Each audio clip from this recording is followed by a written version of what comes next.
우리가 사는데 꼭 필요한 산소를 흡수하고 이산화탄소를 배출하는 중요한 역할을 하는 곳 바로 호흡기인데요. 요즘처럼 일교차가 커지는 환절기에는 호흡기도 민감해집니다. 여러 가지 질환이 발생하기도 하죠. 그중에서도 가장 위험한 호흡기 질환 중에 하나 바로 폐렴입니다. 폐렴은 한국인의 사망 원인 3위를 차지하고 있고요. 오늘 함께 살펴볼 만성 폐쇄성 폐질환은 전 세계 사망률 3위에 해당된다고 하거든요. 굉장히 무서운 질환이죠. 자, 오늘은 우리가 요즘 같은 환절기 폐 건강을 어떻게 신경 써야 하는지, 또 어떤 증상을 보이면 폐 질환을 의심해야 하는 건지, 치료법에는 어떤 것들이 있는지 자세한 이야기 나눠보겠습니다. 자, 오늘 폐렴 그리고 만성 폐쇄성 폐질환에 대해서 이야기 나눠주실 분, 한림대 강남성심병원 호흡기 내과 전문의 심윤수 교수 오셨습니다. 교수님 어서 오세요. 네, 안녕하세요. 네, 반갑습니다. 네. 환영의 박수. 네. 호흡기 내과 하니까 요즘 굉장히 바쁘실 것 같은데 어떠신가요, 실제로? 사실 이게요, 마스크를 벗고 나니까 그동안 이제 막 여러 가지 이제 바이러스나 이런 것들에 조금 보호되는 면이 있었다가 그쵸. 그런 거에 막 노출되고 막 학교나 이런 단체 생활도 갑자기 좀 많이들 늘으셨잖아요. 그쵸. 그러니까 좀 코로나 때 잠잠했던 이제 여러 가지 호흡기 감염병들이 확 유행하는 그런 느낌을 받아서 마스크 벗고 나서 환자가 이렇게 좀 갑자기 좀 늘었었습니다. 네. 요즘 많이 바쁘시긴 하겠네요, 그러면. 그래서 저희가 오늘 천사데이를 맞이해서 마스크를 선물로 드리려고 하는데 괜찮은 방법이죠? 그럼요. 이 마스크는 네. 병균 이런 거 말고도 미세먼지에도 도움이 되니까요. 네. 그렇습니다. 오늘 또 호흡기 내과 전문의 선생님도 모셨으니까 여러분 많은 적극적인 참여 부탁드리겠습니다. 자, 그러면 요즘에 어떤 질환으로 교수님을 찾는 분들이 많으십니까? 최근에는 아무래도 이제 일교차가 되게 크니까 감기나 아니면 뭐 폐렴 이런 환자들도 많이 있고요. 또 알레르기성 비염이나 그런 것들로 이제 좀 악화돼서 오시는 분들도 있습니다. 그리고 천식이나 만성 폐쇄성 폐질환이 있는 분들이 사실 이렇게 기온 차가 막 민감하거나 아니면 감기에 약간 걸린 상태에서 이 기존의 질병이 굉장히 악화가 되거든요. 그래서 악화되는 상태로 오시기도 합니다. 그렇군요. 네. 자, 일단은 호흡기 질환으로 많이들 찾으시는 건데 대표적인 호흡기 질환하면 폐렴 말씀하신 거, 이 폐렴을 빼놓을 수가 없을 것 같아요. 폐렴이 구체적으로 뭘까? 일단 이름에서 느껴지는 건 폐염증이 생기는 거 뭐 이렇게 볼 수 있을 것 같은데 이렇게만 들어선 잘 모르겠거든요. 폐렴이 어떤 거예요? 네, 근데 폐염증이 굉장히 맞는 얘기고요. 폐에 생기는 염증이 폐렴이 맞습니다. 근데 이제 그 염증이 뭘로 인해서 생기느냐에 따라서 조금 구분을 할 수 있고요. 또 이게 의학적으로 정의를 하면 이제 기관지염도 염증이고 폐렴도 염증이잖아요. 그렇죠. 그런데 보통은 흉부 영상, 그러니까 흔하게 말하면 가슴 엑스레이 같은 거 있잖아요. 그런 엑스레이에서 뭐가 보이기 시작하면서 굉장히 기침, 가래, 호흡기 증상이 생기고 막 발열이 된다든지 그리고 무엇보다도 고름 같은 화농성 분비물 있잖아요. 기관지 가래. 네. 그런 게 그냥 맑은 가래 이런 게 아니라 약간 누렇게 나오는 그런 가래들이 나온다든지 하면서 혈액 검사로는 백혈구가 보통 이제 면역을 담당하는 역할을 하는데 백혈구가 아주 증가하거나 아주 감소한다든지 이런 것들 중에 3가지 중에 한 2가지 정도가 있으면 폐렴이다 이렇게 저희가 진단을 하고 있습니다. 그러면 지금 말씀해주신 증상 중에서 뭐 가슴에 엑스레이를 찍는다든가 뭐 아니면 여러 가지 뭐 백혈구 수치 뭐 이런 것들을 보는 거는 평소에 사실 안 보니까 증상만 들었을 때는 감기, 심한 감기, 독감 뭐 이런 거랑 증상이 좀 비슷해 보이거든요. 폐렴이라는 건 어떤 증상을 동반해야 폐렴인 거예요?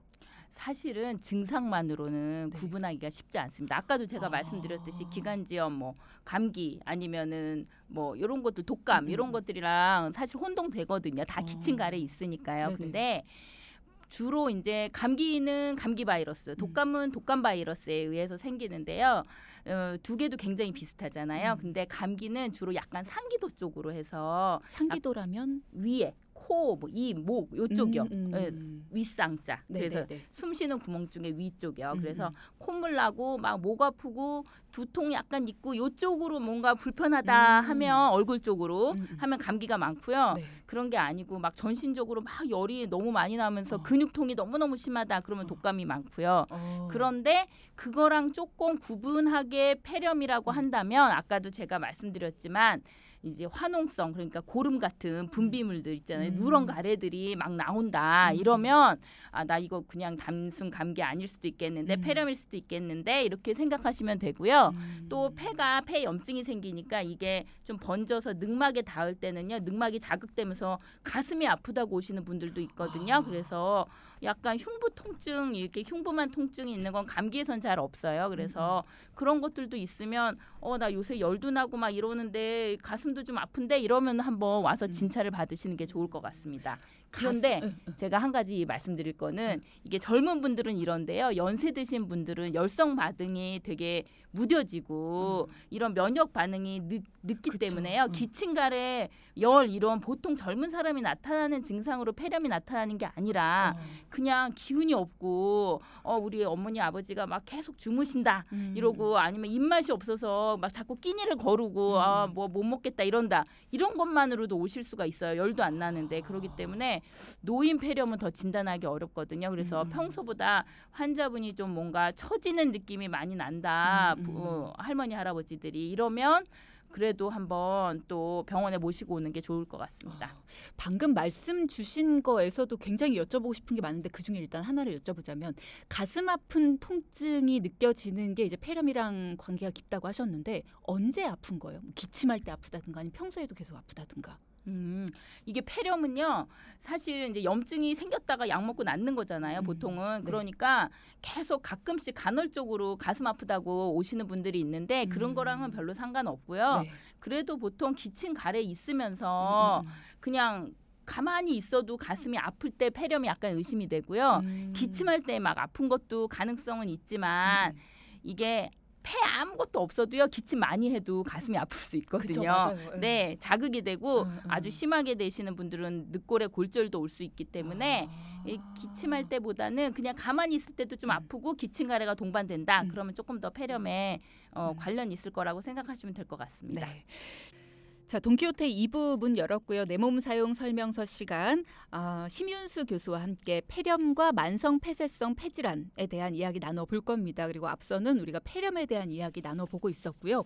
폐렴의 여러 가지 증상들에 대해서 이야기 나누다가 특히 연세가 많으신 어르신들 같은 경우에는 뭐 열이나 뭐 이런 다른 어떤 증상 보이시는 거 없이 입맛이 없으시거나 기운이 많이 떨어지시거나 하는 걸로도 이 폐렴 증상을 보이실 수가 있으니까 주의 깊게 살펴보셔야 된다. 이런 말씀을 주셨는데 사실 어르신들 같은 경우에는 다른 증상 때문에 입원을 하셨다가 폐렴 때문에 돌아가시는 경우도 굉장히 많잖아요.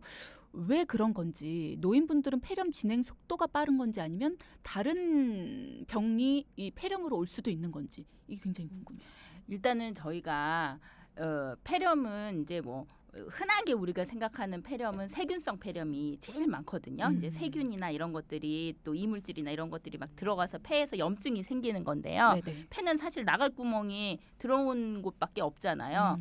그런데 이 저희가 1차적으로 뭔가 병균이나 이물질이 싹 들어올 때는 기관지랑 코랑 이런 데 선모라고 털이 있어요. 걔네들이 이제 다 막아주는 거죠. 그죠. 그리고 점액질이 있어요. 그래서 그게 파리의 끈끈이처럼 파리 잡는 끈끈이처럼 그런 이물질들을 중간에 기관지에서 다 이제 붙잡아가지고 저 폐까지 안 보내는 역할을 하고 있거든요. 그런 거를 저희가 이제 1차적인 방어 작용인 거죠. 폐에서 염증이 이제 뭐 이물질이나 병균이 들어왔을 때.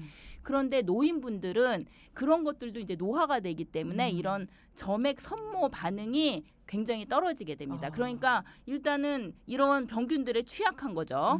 그리고 또 저희가 기침 반사라고 기침이 반드시 나쁜 게 아니에요. 뭐가 들어오면 우리가 기침해서 그걸 바깥으로 뱉어내야 그렇죠. 되니까요. 근데 그런 반사 작용이 떨어져요. 연세 드신 분들이 왜 몸도 굼뜬 것처럼 기침도 반사 작용이 떨어지기 때문에 폐 염증이 시작하면 우리가 기침해서 가래를 이제 뱉어내야 바깥으로 배출되고 염증이 스스로도 조금씩 제어가 되는데 그것도 잘 안 돼요. 오염물질 배출이 안 된다. 네, 염증 물질 같은 것도. 그런 데다가 이 면역도 노화가 됩니다. 그래서 면역에 이제 관련되는 뭐 T세포, 뭐 B세포, 면역 세포들이 많은데 그것들도 또 감소가 되기 기능이 떨어지기 때문에 일단 폐렴이 생기면 다른 분들보다 훨씬 걷잡을 수 없이 진행하는 거죠. 그래서 폐렴으로 많이 돌아가십니다. 그렇군요. 그래서 이제 다른 질병에 걸리셨을 때도 면역력이 떨어지고 그러다 보니까 이제 폐렴으로 진전이 될 수 있고 이게 발전이 될 수 있다. 그러면 폐렴이라는 거는 도대체 왜 생기는 건지 이게 원인에 따라서도 구분이 된다고 하더라고요. 뭐 세균성이냐, 뭐 바이러스성이냐. 그 이제 폐에 생기는 염증이잖아요. 근데 네. 이 염증이 이제 그런 병원체, 음. 세균, 바이러스 이런 게 들어와서 염증이 생길 수도 있고요.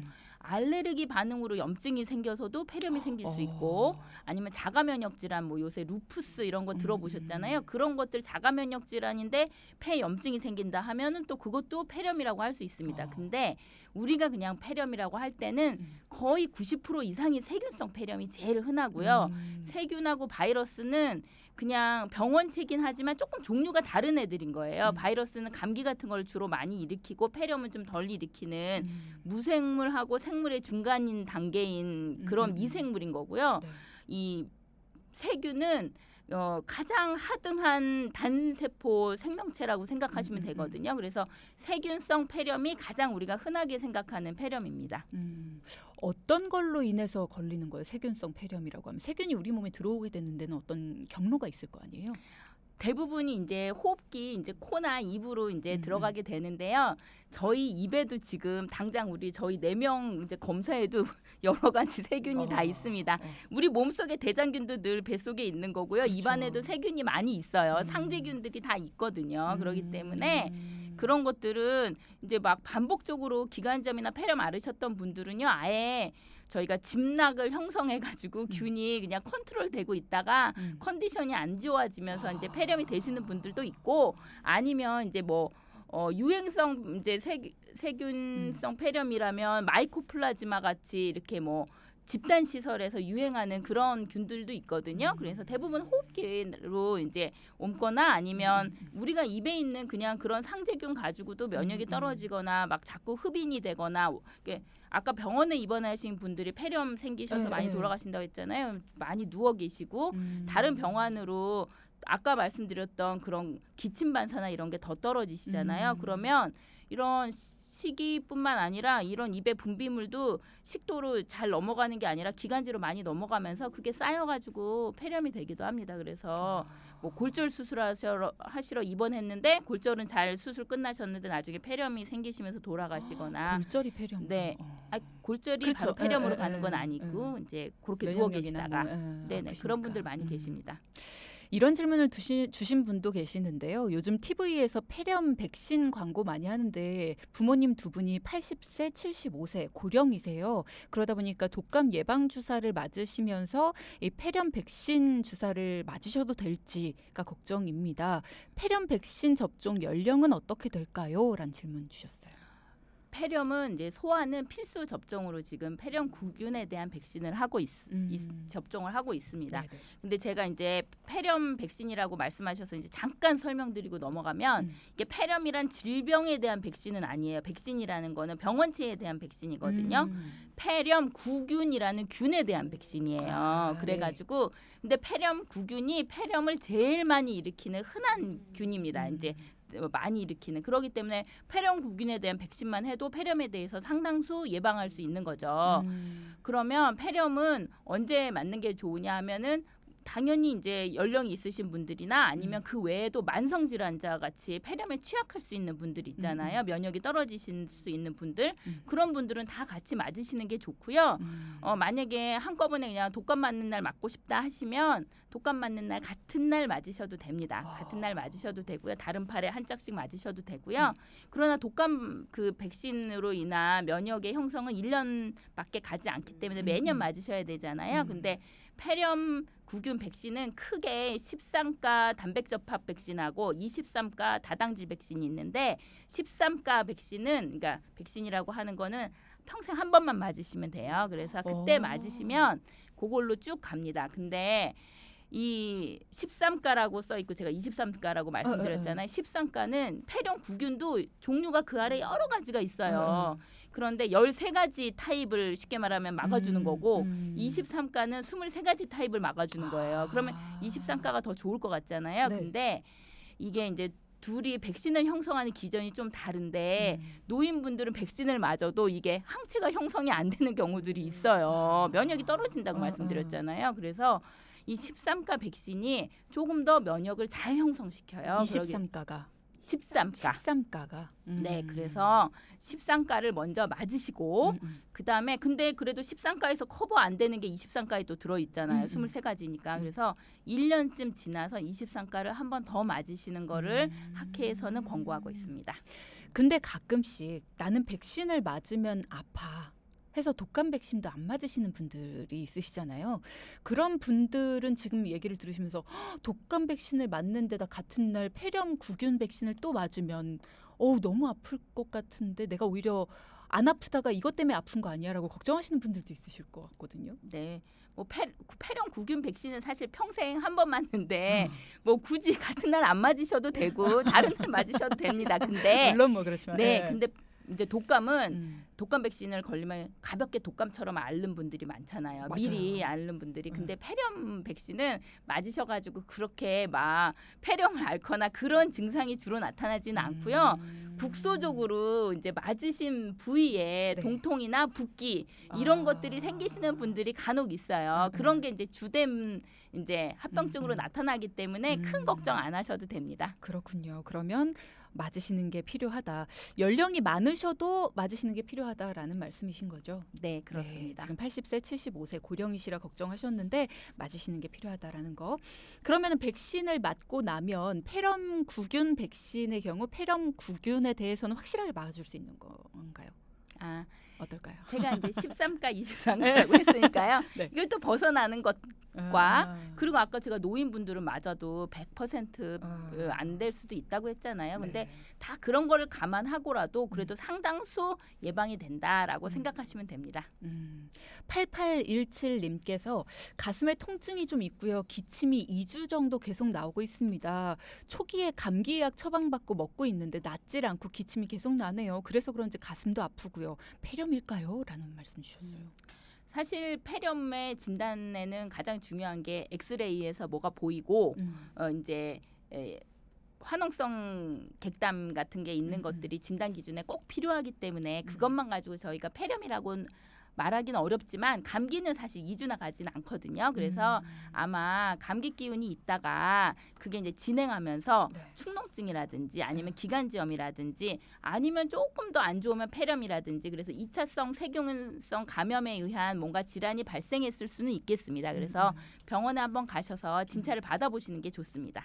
언제 엑스레이를 한번 찍어봐야겠다라는 생각을 하는 게 좋아요. 아까 말씀하신 것처럼 독감이나 감기일까라고 생각을 했는데 이 정도면 내가 엑스레이도 한번 찍어봐야겠다 이런 생각이 드는 거예요. 아까 이제 그 사연 주신 분이 한 2주 정도 기침하셨다고 그랬거든요. 그래서 저희가 한 2주 정도 기침하신 분들은 엑스레이를 한번 기본적으로 찍어봅니다. 그렇군요. 자, 그리고 또 질문 주신 분들이 있으신데요. 최상길님께서는 저는 계절이 바뀔 때마다 목이 양쪽 중에 한쪽이 많이 아프고요. 가끔씩 가래도 있습니다. 많이 아픈 경우에는 누워서 쉬기도 하고요. 봄, 가을로 한 번씩 겪고 있는데 이거 낫는 방법이 있을까요? 라는 말씀 주셨네요. 목이 한쪽만 아프시다면 아마 이제 편도염이나 후두염일 가능성이 좀 높은데요. 근데 그거는 이제 그 편도가 다른 분들보다 훨씬 더 큰 비대한 분들이 계시기는 하세요. 그래서 이제 다른 분들보다 자주 앓는 분이 계신데 근데 봄 가을이라고 하셨잖아요. 이제 기온의 변화가 심할 때인데 그럴 때 왜 그게 악화될까? 다른 이 편도염이 꼭 계절성으로 악화되지는 않거든요. 그러면 보면 그분이 혹시 뭐 계절성으로 비염 같은 게 있어서 이제 코로 평상시 여름이나 겨울은 코로 숨 쉬고 다니시다가 이제 코가 막힘이 있으면서 뭐 입으로 숨 쉰다거나 입 벌리고 주무신다거나 이런 것들 때문에 목에 좀 무리가 가지 않나 저는 그렇게 생각은 듭니다. 왜냐하면 저희가 코로 숨 쉴 때는 코에는 기관지에 그렇죠. 코 마찬가지로 코털이나? 코에도 다 선모가 있고요. 또 코 길이 굉장히 복잡하게 생겨서 코를 통과하는 동안 이 수많은 혈관들이 가습을 해줘요. 쉽게 말하면. 그래서 건조한 공기를 코로 숨 쉬었을 때 목으로 도달하는 정도랑 입으로 숨 쉬었을 때 목으로 도달하는 정도를 생각하면 목으로 숨 쉬었을 때 훨씬 건조한 공기들이 그냥 바로 들어간다고 생각하면 되거든요. 그래서 그분이 봄이나 뭐 가을처럼 꼭 계절이 바뀔 때만 그렇다면 그런 것들이 있으실지 한번 살펴보시는 것도 도움이 되겠습니다. 네, 비염이 있진 않으신지 아니면 코막힘으로 인해서 입으로 자주 네. 호흡을 하진 않으시는지 한번 보시면 좋을 것 같다. 자, 그리고 이명섭님께서 제가 잔기침, 탁한 가래 이런 게 좀 있습니다. 두통은 거의 항상 있고요. 가슴에 물 찬 듯한 느낌의 잔기침도 있습니다. 폐 건강에 문제가 있을까요? 라는 질문이요. 이제 그분이 이게 기침의 기간이 굉장히 중요하거든요. 기침이 저희가 8주 이상이 만성 기침이라고 해요. 그래서 이분이 8주 이상 되셨는가, 8주 이내인가. 그래서 8주 이상이면 폐렴이나 이런 급성 질환이라고 생각하기는 어렵고요. 그분이 8주 만약에 이상 되신 만성 기침이라면 물론 폐에도 이상이 있을 수 있습니다. 폐나 기관지에 이상이 있는 만성 폐쇄성 폐질환이라든지 이런 것들이 되고 있어 이제 진행되고 있는 중일 수도 있고요. 아니면 두통이 있으시다는 거 보면 만성 축농증이나 이런 게 있으면서 코 뒤로 가래가 넘어가면서 자꾸 기침을 하시고 두통도 같이 있으신 건가 이런 생각도 드는데요. 어쨌든 그 진단을 좀 받으시고 진찰을 받으시려면 병원에 가서 진료를 받으시는 게 가장 중요할 것 같습니다. 네. 윤남훈님께서 제 딸이 폐렴이 심해서 천식이 14년째 있습니다. 소아천식을 앓고 있는 건데요. 나이가 들어서도 낫지 않는 천식하고는 어떻게 다른 걸까요? 라는 질문도 주셨네요.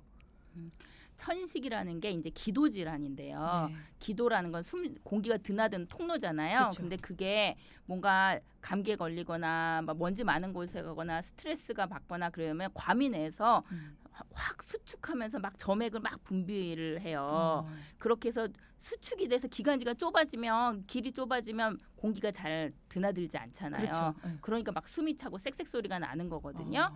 그게 이제 천식인데 그러나 또 그런 자극이 없어지고 편안한 상태에서는 정상인하고 차이가 없어요. 또 잘 지내실 수 있고 이런 상태가 계속 가는 거죠, 평생. 근데 소아천식이라고 이제 진단을 받았을 때는 소아는 원래도 기관지가 좀 좁거든요, 아기들은. 그러기 때문에 그냥 기관지염이라든지 아니면 뭐 폐렴이라든지 이런 거에서 쌕쌕 소리 나고 기관지가 좁아져가지고 이제 그런 이렇게 소아천식으로 진단을 받는 경우들이 있는데 그중 일부는 이제 성인이 될 때 진짜 천식 그 성인성 천식이어서 가는 거고 이제 나중에 폐가 잘 성장을 하면서 기도 이제 반경이나 이런 것들이 잘 발달이 되면 또 괜찮으신 분들도 있어서 그런 분들은 그냥 계속 나는 소아천식이니까 이제 하고 계속 약을 그냥 진찰 없이 드실 수는 없겠지만 한번 정식 천식에 대한 확진 검사들을 받아보시는 게 좋습니다. 성인이 되셔서. 그렇군요.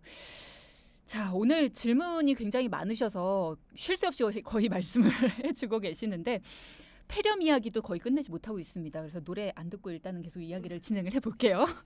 자, 폐렴에 걸렸을 때 치료 방법은 어떤 게 있습니까? 네. 이게 원인에 따라서 치료를 해야 되는데 일단은 가장 이제 흔하게 저희가 폐렴이라고 생각하면 세균성 폐렴이라고 말씀드렸잖아요. 그러니까 세균을 죽이는 약을 써야 되는 거죠. 그게 바로 항생제입니다. 그래서 폐렴의 치료의 근간은 항생제입니다. 그래서 적절한 항생제를 사용하는 게 중요하고요. 그러고 이제 저희가 화농성 객담 같은 게 자꾸 쌓여서 안 나오니까 점액 용해제라고 좀 객담을 물켜주는 그런 약들을 써가지고 같이 객담 배출을 좀 용이하게 해주는 그런 경우들이 있고요. 객담이 가래. 가래. 그리고 이제 굉장히 심각한 폐렴들은 사실 중환자실에도 입원하고 이제 사망까지도 이를 수 있잖아요. 그런 상태는 쉽게 말하면 폐에 염증이 가득 차서 고름이 가득 차면 숨 쉴 공간이 없는 거잖아요. 그러니까 산소가 공급이 안 되는 거예요, 온몸으로. 그게 호흡 부전이라고 하는 거거든요. 호흡이 안 되는 상태다. 그러면 이제 인공호흡기 치료를 한다거나 아니면 폐혈증으로 또 간다. 이러면 폐혈증에 대한 중환자실 치료가 필요할 수도 있습니다. 그렇군요.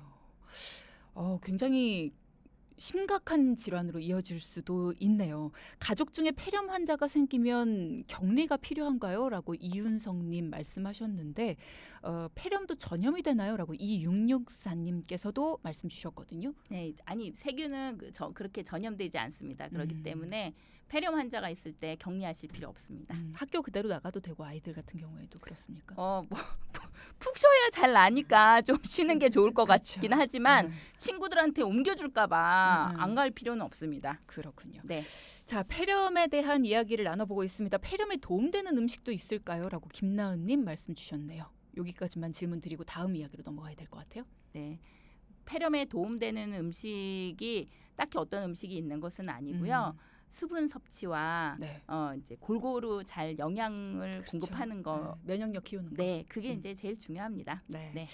자, 만성 폐쇄성 폐질환에 대한 이야기도 해봐야 되는데 사실 저희가 선생님 따로 모셔야 될 것 같은 다시 모셔야 될 것 같은 느낌이 들기도 해요. 지금 시간이 많이 남지 않아서 어쨌든 이야기를 좀 계속 나눠보도록 하겠습니다. 만성 폐쇄성 폐질환 굉장히 낯설거든요. 이게 뭔가요? 만성 폐쇄성 폐질환은 사실은 발생률이 굉장히 높아요. 40대 이상에서 그리고 전 세계적으로도 사망률이 굉장히 3위. 높다고 되어 있잖아요. 네. 근데 이게 뭐냐면 흔하게는 흡연인데요. 담배를 많이 피시는 분들은 이제 기관지에서 가래를 만들어내는 세포 자체가 늘어요. 선모 반응도 떨어지고 기관지 선모. 그러다 보니까 약간 만성 기관지염 같은 상태가 되는 거죠. 그게 좋아졌다 나빠졌다 하다 보면 기도도 좁아져요. 그러면 그리고 폐 실질도 막 망가집니다. 폐가.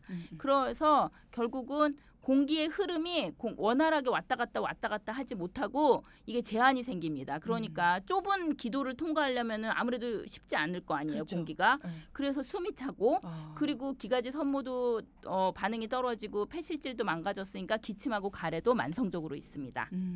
그러면 흡연하시는 분들한테 생기는 질환이라고 정의를 내려도 될 정도로 흡연이 가장 큰 원인인 거예요. 흡연이 90% 이상인데요. 만성 폐쇄성 폐질환은 또 직업성 분진이나 미세먼지랑도 관련이 있어요. 그래서 탄광에서 채탄 작업을 뭐 몇십 년 하셨다 이런 분들도 생길 수 있습니다. 마찬가지로 이렇게 기도의 염증을 초래할 수 있는 그런 위험 요인들이면 다 만성 폐쇄성 폐질환을 유발할 수는 있는데요. 그냥 일상생활에서 저희가 사실 그 탄광 작업하는 분들은 일부잖아요. 그러니까 그렇죠. 대부분의 경우에서는 90% 이상이 흡연입니다. 만성 폐쇄성 폐질환 이게 질환 자체도 이름이 굉장히 낯선데 이게 굉장히 많은 분들이 이 질환에 걸린다라고 하니까 좀 무섭긴 하거든요. 그러면 흡연자들이 90% 이상이다. 금연을 하면 나아집니까? 금연을 하면 일단 이 병에 걸린 다음에 금연을 하시면 이 병이 없어지진 않습니다. 이미 기도는 다 망가졌거든요. 폐도 망가지고. 그러나 이 병이 걸렸는데 흡연을 계속하시면 병의 진행이 훨씬 빨라지기 때문에 그렇죠. 훨씬 악화되는 거죠. 금연을 한다고 낫지는 않습니다. 그러면 완치가 되지는 않지만 꾸준히 관리를 하면 진행 속도는 훨씬 더 늦출 수 있는. 그렇습니다. 자, 그러면 만성 폐쇄성 폐질환에도 종류가 있다고 들었어요. 뭐 천식도 만성 폐쇄성 폐질환의 하나의 종류다. 뭐 이런 이야기가 있던데 종류를 나눌 수가 있습니까? 천식하고 만성 폐쇄성 폐질환은 다른 거예요? 다릅니다. 예, 근데 두 개가 겹쳐 있는 중복돼 있는 환자들도 있어요. 천식인 환자가 담배를 막 폈다 계속. 그럼 나중에는 만성 폐쇄성 폐질환까지 되는 거죠. 그렇죠. 그렇게 겹쳐 있는 환자분들이 있지만 둘은 좀 달라요. 그래서 천식은 쉽게 말하면 좀 타고나는 거라고 하면 이제 만성 폐쇄성 폐질환은 막 담배를 많이 펴서 막 만들어지는 거라고 생각할 수는 있겠죠. 근데 담배도 같은 양만큼 폈어도 어떤 사람은 만성 폐쇄성 폐질환에 되고 어떤 사람은 안 되거든요. 맞아요. 그러니까 자기의 유전적 감수성도 영향을 미치는 거지만 그냥 저희가 쉽게 구분하면 천식은 조금 타고나는 거 그리고 만성 폐쇄성 폐질환은 담배나 흡연이 되면서 폐가 망가지는 거라고 생각할 수 있는데 이게 가장 큰 차이점은 천식은 좀 그래서 젊은 연령부터 생기는 경우들도 많고요. 네. 왜냐하면 이제 타고나는 면이 있으니까요. 그리고 천식은 괜찮을 땐 괜찮아요. 기도가 과민하거든요. 예민해져서 반응이 오면 확 수축이 돼서 숨을 확 못 쉬게 되거나 막 이렇게 힘들어지지만 또 편안한 상태에서는 좀 편안해지거든요. 그래서 이게 가역적이라고 저희가 말해요. 의학적으로는 돌아갈 수 있다.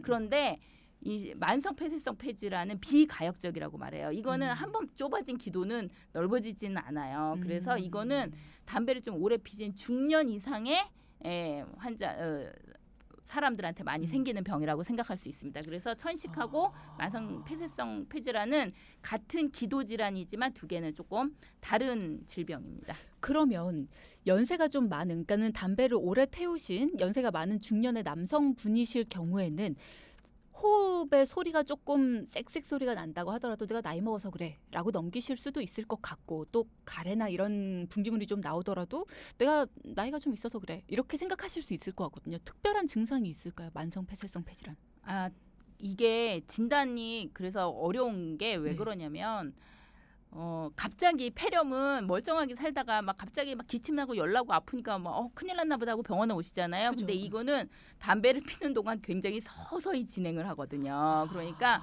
거기에 그런 가래나 기침에 본인이 익숙해요. 그래서 늘상 있는 담배 태우시는 상태에. 분들은, 그래서 빨리 자각을 좀 못하시는 경향이 있고요. 음. 그리고 또 담배 피시는 분들은 워낙 또 좀 객담량이 가래량이 많으세요. 맞아요. 그래서 나 담배 피니까 가래 많은 거지. 막 그리고 음. 나이 들었으니까 숨 차는 거지. 이러면서 진단을 차일피일 이제 미루시는 거죠. 근데 약간 좀 동년배들보다 기침 가래가 좀 많거나 아니면 좀 예전에는 뭐 산에 다니고 이럴 때 숨 안 찼는데 요새는 조금 막 걷다 보면 약간 좀 숨이 차다 이러면 한번 의심하고 진찰을 받아보시는 게 좋습니다. 숨이 찬 증상이 좀 심해졌다. 요렇다면은 좀 진찰을 받아보시는 게 좋다라는 말씀해 주셨고요. 그러면은 지금 말씀하시는 그 흡연이라는 게 폐암하고도 연관이 좀 깊잖아요. 그럼 만성 폐쇄성 폐질환과 폐암의 연관성은 혹시 어떻게 됩니까? 이게 이제 만성 폐쇄성 폐질환과 폐암은 둘이 굉장히 만성 폐쇄성 폐질환 환자에서 일반 환자보다 폐암이 많이 생기는 거는 맞습니다.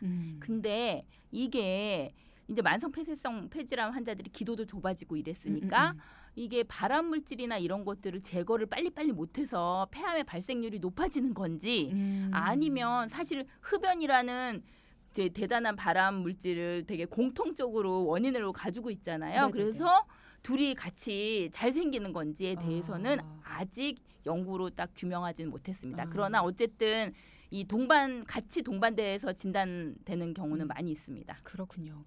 저는 담배를 태우지는 않는데요. 담배 연기에 많이 노출되는 일을 합니다. 연기를 흡입하는 걸로도 이런 질환에 걸릴 수 있을까요? 라고 0897님. 있습니다. 그래서 이제 비흡연자에서 만성 폐쇄성 폐질환이 사실 드물거든요. 뭐 탄광에서 많이 일하신 분들 아니면. 네. 근데 요새는 저희가 뭐 건물 밖에서 담배 피고 그런 매너가 있었지만 옛날에는 막 집에서 다 피시고 사무실에서 피셨잖아요. 그쵸. 그래서 진짜 엄청난 애연가와 한평생 살아오신 할머니들에서 만성 폐쇄성 폐질환이 걸리시는 경우들이 간혹 있긴 있습니다. 그래서 그렇군요. 간접 흡연도 위험 인자가 될 수 있습니다. 저 지금 질문들을 많이 주고 계시는데 시간이 없습니다. 그래서 저희가 마무리를 해야 될 것 같은데요. 폐 건강을 위해 청취자분들께 당부하고 싶은 말씀 10초만 부탁드리겠습니다. 뭐 많은 것보다도요. 그 여기서 강조하자면 금연이겠습니다. 금연. 만성 폐쇄성 폐질환에도 원인이지만 폐렴도 이 담배라는 게 선모의 이제 반응을 떨어뜨린다고 했잖아요. 점액 분비도 늘어나게 하고 네네. 그렇기 때문에 폐렴도 똑같이 세균이 들어와도 더 잘 걸릴 수 있습니다. 그래서 네. 금연이 가장 도움이 되겠습니다. 네. 자, 오늘 호흡기내과 전문의 심효수 교수와 함께했습니다. 오늘 감사합니다. 네, 감사합니다. 네.